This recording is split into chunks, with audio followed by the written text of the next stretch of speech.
Stock మార్కెట్లో ప్రస్తుతం ఇన్వెస్టర్లకు కాసుల వర్షం కురుస్తోంది.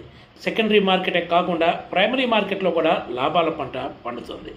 వరుసగా నమోదవుతున్న షేర్లు ఇన్వెస్టర్లకు భారీ ఎత్తున లాభాలు తెచ్చిపెడుతున్నాయి. సోమవారం నాడు స్టాక్ మార్కెట్లో లిస్ట్ అయిన బజాజ్ హౌసింగ్ ఫైనాన్స్ షేర్లు పెద్ద ఎత్తున ఇన్వెస్టర్లకు లాభాలు తెచ్చిపెట్టాయని చెప్పాలి.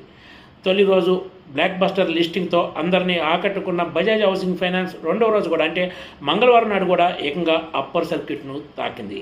Bajaj housing finance share offer ధర ₹70 అయితే 2 రోజుల్లోనే ఈ షేర్ ద్వారా ఇన్వెస్టర్లకు ₹111 లాభం వచ్చిందంటే రిటర్న్స్ ఎలా ఉన్నాయో ఊహించుకోవచ్చు. సోమవారం నాడు ₹165 వద్ద ముగిసిన బజాజ్ హౌసింగ్ ఫైనాన్స్ మంగళవారం నాడు మరో ₹16 పైగా లాభంతో ₹181.45 వద్ద క్లోజ్ అయింది. రాబోయే రోజుల్లో కూడా ఈ షేరు ఇన్వెస్టర్లకు మంచి ప్రతిఫలం ఇచ్చే అవకాశం ఉందని అంచనాలు ఉన్నాయి.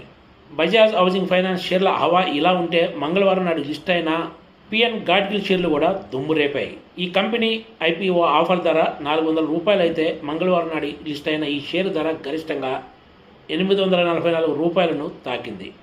ఆఫర్ ధరతో పోలిస్తే పిఎన్ గాడ్గిల్ షేర్లు ఇన్వెస్టర్లకు ఒక్కో షేరుపై ₹313 లాభం చూపించినట్లయిందనే చెప్పొచ్చు. దేశంలోని అతి పురాతనమైన జ్యువెలరీ కంపెనీల్లో పిఎన్ గాడ్గిల్ కంపెనీ ఒకటి. మహారాష్ట్ర కేంద్రంగా ఈ సంస్థ కార్యకలాపాలు నిర్వహిస్తుంది. ఐపీఓ ద్వారా వచ్చిన డబ్బులను ఇతర రాష్ట్రాల్లో కూడా జ్యువెలరీ షాపుల ఏర్పాటుకు ఉపయోగించబోతున్నారు. ఇదిలా ఉంటే మంగళవారం నాడు గత కొన్ని రోజులుగా వరుసగా నష్టాలు చవిచూస్తున్న ఓలా ఎలక్ట్రిక్ కూడా తిరిగి లాభాల బాటలోకి వచ్చింది. పలు బ్రోకింగ్ సంస్థలు ఈ షేర్ను కొనుగోలు చేయవచ్చని రికమెండ్ చేయడంతో మంగళవారం నాడు ఓలా ఎలక్ట్రిక్ షేరు ధర అప్పర్ సర్క్యూట్ను తాకి ₹118 వద్ద ముగిసింది. మొత్తం మీద మంగళవారం నాడు స్టాక్ మార్కెట్ లాభాలతోనే క్లోజ్ అయింది.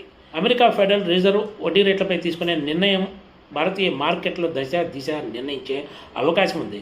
గత కొన్ని రోజులుగా అటు సెకండరీ మార్కెట్తో పాటు ఇటు ప్రైమరీ మార్కెట్ కూడా ఇన్వెస్టర్లకు మంచి లాభాలు తెచ్చిపెడుతున్నాయి. అయితే ఈ ట్రెండ్ ఎంతకాలం ఉంటుందనేది వేచి చూడాల్సిందే. Please subscribe TGTV.